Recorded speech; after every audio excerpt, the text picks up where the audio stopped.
Friends welcome back to my channel. మీరు కనుక నా ఛానల్ ని ఫస్ట్ టైం చూసినట్లయితే ఛానల్ ని సబ్స్క్రైబ్ చేసుకోండి, వీడియోస్ ని లైక్ చేయండి, అందరికీ షేర్ చేయండి అండ్ పక్కనే ఉన్న బెల్ ఐకాన్ ని క్లిక్ చేయండి. ఎందుకంటే నేను ఏ వీడియో అప్లోడ్ చేసినా మీకు ఫస్ట్ వస్తుంది. సో ఇంకెందుకు లేట్ టాపిక్ లోకి వెళ్ళిపోదాం. ఈ వీడియోలో మనం ఆబ్జెక్ట్ క్లోనింగ్ కోసం డిస్కస్ చేద్దాం. ఈ ఆబ్జెక్ట్ క్లోనింగ్ అనేది ఏంటంటే ఏదైతే సేమ్ ఆబ్జెక్ట్ ఉందో అదే ఆబ్జెక్ట్ కి ఒక కాపీని క్రియేట్ చేస్తామన్నమాట. దాన్ని మనం క్లోనింగ్ అంటాం. ఇక్కడ మనం క్లోన్ మెథడ్ ని యూజ్ చేస్తాం అన్నమాట. ఆబ్జెక్ట్ ని క్లోన్ చేయాలంటే ఏదైతే ఆబ్జెక్ట్ క్లాస్ ఉందో ఆ ఆబ్జెక్ట్ క్లాస్ కి మనం క్లోన్ అని యూజ్ చేస్తాం. ఈ క్లోన్ మెథడ్ ని మనం క్రియేట్ చేయాలంటే ఫస్ట్ ఒక క్లాస్ ని ఇంప్లిమెంట్ చేస్తాం అన్నమాట. అదేంటంటే java.lang.clonable interface.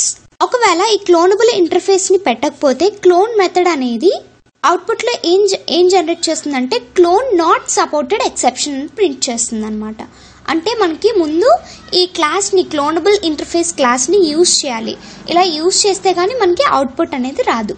ఇంకొంచెం క్లోన్ మెథడ్ కోసం ఇంకొంచెం డీటెయిల్ గా చూద్దాం. ఇది ఎక్కడ డిఫైన్ చేస్తామంటే ఆబ్జెక్ట్ క్లాస్ లో డిఫైన్ చేస్తాం. దీని సింటాక్స్ అనేది క్లోన్ అని చెప్పి బ్రేసెస్ వస్తుంది. అసలు క్లోన్ అంటే ఏంటి, అసలు క్లోన్ మెథడ్ అంటే ఏంటి? ఇది ఏం చేస్తుందంటే ఏదైతే ఆబ్జెక్ట్ ఉందో ఆ ఆబ్జెక్ట్ కి ఎగ్జాక్ట్ కాపీని క్రియేట్ చేసి మనం దాని మీద ప్రాసెసింగ్ చేసేటట్టు చేస్తుంది అనమాట. ఏ టాస్క్ పెర్ఫామ్ చేసినా ఆ కాపీ మీద పెర్ఫామ్ చేసేటట్టు చేస్తుంది. దీన్ని ఎలా పెర్ఫామ్ చేస్తామంటే ఒక కొత్త కీవర్డ్ ని యూజ్ చేసుకుని పెర్ఫామ్ చేస్తాం. ఈ ప్రాసెస్ అంతా చేయాలంటే చాలా టైం పడుతుంది అనమాట. అందుకని చెప్పి మనం ఆబ్జెక్ట్ క్లోనింగ్ ని యూజ్ చేస్తాం. ఈ ఆబ్జెక్ట్ క్లోనింగ్ యూజ్ చేయడం వల్ల మనకి అడ్వాంటేజ్ ఏముంది? ఈ ఆబ్జెక్ట్ క్లోనింగ్ లో మనకి కొన్ని డిజైన్ ఇష్యూస్ ఉన్నాయన్నమాట. ఆ డిజైన్ ఇష్యూస్ వల్ల ఇది కొంచెం పాపులర్ అవ్వలేదు ఆబ్జెక్ట్ ని కాపీ చేయడంలో. ఫస్ట్ దీని అడ్వాంటేజెస్ చూసుకుందాం, తర్వాత డిసడ్వాంటేజెస్ చూసుకుందాం.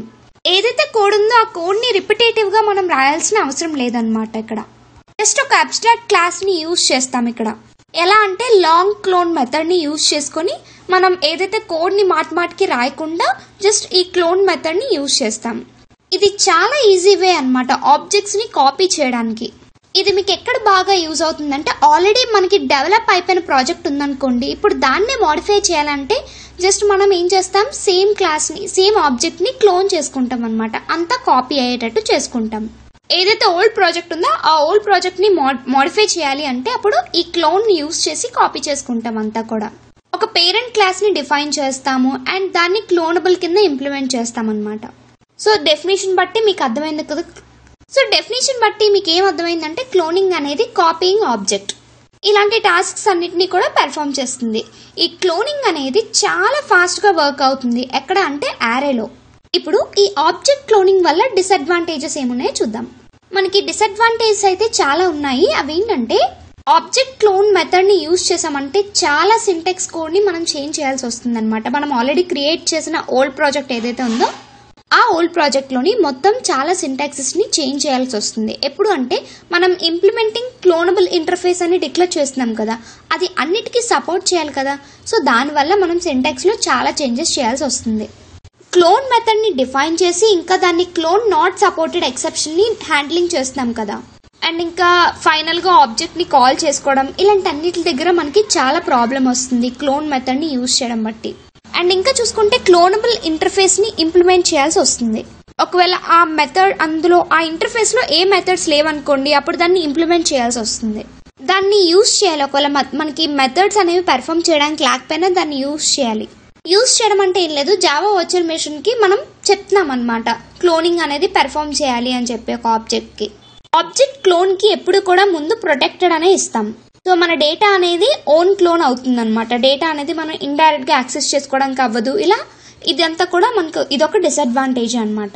ఇండైరెక్ట్ గా కాల్ చేసుకోవడానికి అవ్వదు. ప్రొటెక్టెడ్ ఇస్తే అంతే కదా, ఇండైరెక్ట్ గా కాల్ చేసుకోవడానికి అవ్వదు. ఈ ఆబ్జెక్ట్ క్లోన్ అనేది ఏంటంటే ఏ కన్స్ట్రక్టర్ ని గానీ ఇన్వోక్ చేయదన్నమాట. సో ఇప్పుడు తీసుకున్న ఆబ్జెక్ట్ కన్స్ట్రక్షన్ మీద మనకి ఎలాంటి కంట్రోల్ అనేది ఉండదు అనమాట. ఆబ్జెక్ట్ క్లోన్ యూజ్ చేసాం అనుకోండి, ఇదంతా కూడా డిసడ్వాంటేజ్. ఒకవేళ సేమ్ ఇంకో డిసడ్వాంటేజ్ ఏంటంటే ఇప్పుడు అదే క్లోన్ మెథడ్ ని మీరు చైల్డ్ క్లాస్ లో రాశారనుకోండి. చైల్డ్ క్లాస్ లో రాసామంటే ఖచ్చితంగా అన్ని సూపర్ క్లాస్ లో క్లోన్ మెథడ్ అనేది యూజ్ చేయాలి. ఎందుకంటే ఒకవేళ ఇన్హారిటెన్స్ అనేది యూజ్ చేసామంటే అప్పుడు పేరెంట్ క్లాస్ నుంచి పేరెంట్ క్లాస్ లో లేకుండా దీనికి ఎలా వస్తుంది? సో ఖచ్చితంగా మనం క్లోన్ అనేది మళ్ళీ పేరెంట్ క్లాస్ అన్నిటిలో కూడా యూజ్ చేయాలి. అంటే అప్పుడు ఇక్కడ ఏం చేస్తాం, పేరెంట్ క్లాస్ నుంచి తెచ్చుకుంటున్నామంటే మనం సూపర్ అనే కీవర్డ్ యూజ్ చేస్తామని చెప్పాం కదా. సో ఇక్కడ సూపర్ డాట్ క్లోన్ అని చెప్పి యూజ్ చేస్తాం అనమాట. సూపర్ డాట్ క్లోన్ యూజ్ చేసామంటే ఖచ్చితంగా పేరెంట్ క్లాస్ నుంచి తెచ్చుకుంటున్నాం అనే కదా అర్థం. సో ప్రతి పేరెంట్ క్లాస్ లోని మనం క్లోనింగ్ మెథడ్ ని యూజ్ చేస్తున్నాం. అలా ప్రతి పేరెంట్ క్లాస్ లో క్లోన్ అనేది యూజ్ చేయకపోతే చైన్ అనేది ఎండ్ అయిపోతుంది అనమాట. ఈ క్లోనింగ్ కి ఎగ్జాంపుల్ చూసుకుంటే మీకు అయితే క్లారిటీ అయితే వస్తుంది. సో ఇక్కడ ఒక ప్రోగ్రామ్ కనిపిస్తుంది కదా, class student implements cloneable. Student అనే క్లాస్ తీసుకున్నాం, ఇంప్లిమెంట్స్ క్లోనబుల్. ఇదేంటి అంటే ఇందులో క్లోనింగ్ అనేది యూజ్ అవుతుంది అని అర్థం. ఇంట్ రోల్ నంబర్ స్ట్రింగ్ నేమ్. ఇప్పుడు స్టూడెంట్ 18 లోకి ఇంట్ రోల్ నంబర్ స్ట్రింగ్ నేమ్ ఇచ్చాం. This dot roll number equals to roll number, this dot name equals to name.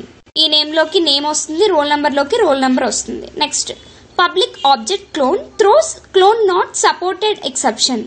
So ఇది ఎప్పుడు కూడా ఉండాలి. మనం ఇప్పుడు ప్రొటెక్టెడ్ ఇస్తామని చెప్పాం కదా, ఇక్కడ పబ్లిక్ ఇచ్చాం అంటే ప్రైవేట్ గా కాదు, యాక్సెస్ అనేది ఎప్పుడైనా చేసుకోవచ్చు. ఇండైరెక్ట్ గా యాక్సెస్మెంట్ అలాంటిది ఏం లేదనమాట. ఇప్పుడు పబ్లిక్ అని ఇచ్చాం.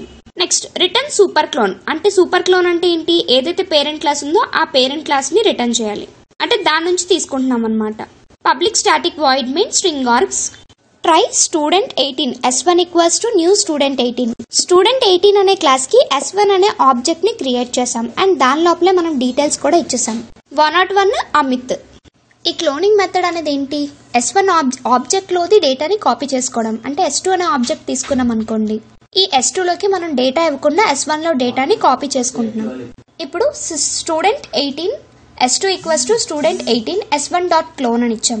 S1 డాట్ క్లోన్ అనగానే S1 ఆబ్జెక్ట్ లో ఏదైతే డేటా ఉందో అది S2 లోకి కాపీ అయిపోతుంది.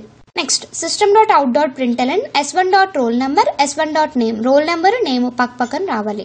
System dot out dot println S2 roll number S2 name పక్కన రావాలి. ఇప్పుడు అలా కాకపోతే catch clone not supported exception. అలా అవుట్పుట్ అనేది మనకి రాకపోతే ఏం చేయాలంటే కండిషన్ సాటిస్ఫై అవ్వలేదు అనుకోండి, అప్పుడు క్లోన్ అనేది దీనికి సపోర్ట్ చేయలేదు అని చెప్పి ఇది ప్రోగ్రామ్. దీని అవుట్పుట్ చూసుకుంటే 101 అమిత్. S1 ఆబ్జెక్ట్ యొక్క డేటా ప్రింట్ అయింది. సేమ్ S2 ఆబ్జెక్ట్ యొక్క డేటా కూడా 101 అమిత్ అని ప్రింట్ అయింది. అంటే క్లోనింగ్ అనేది ఇక్కడ వర్క్ అయింది. ఇది ఆబ్జెక్ట్ క్లోనింగ్. మీకు ఏ డౌట్ ఉన్నా కింద కామెంట్ సెక్షన్ లో కామెంట్ చేయండి. Thanks for watching friends. Please subscribe my channel and please support me. Thank you very much.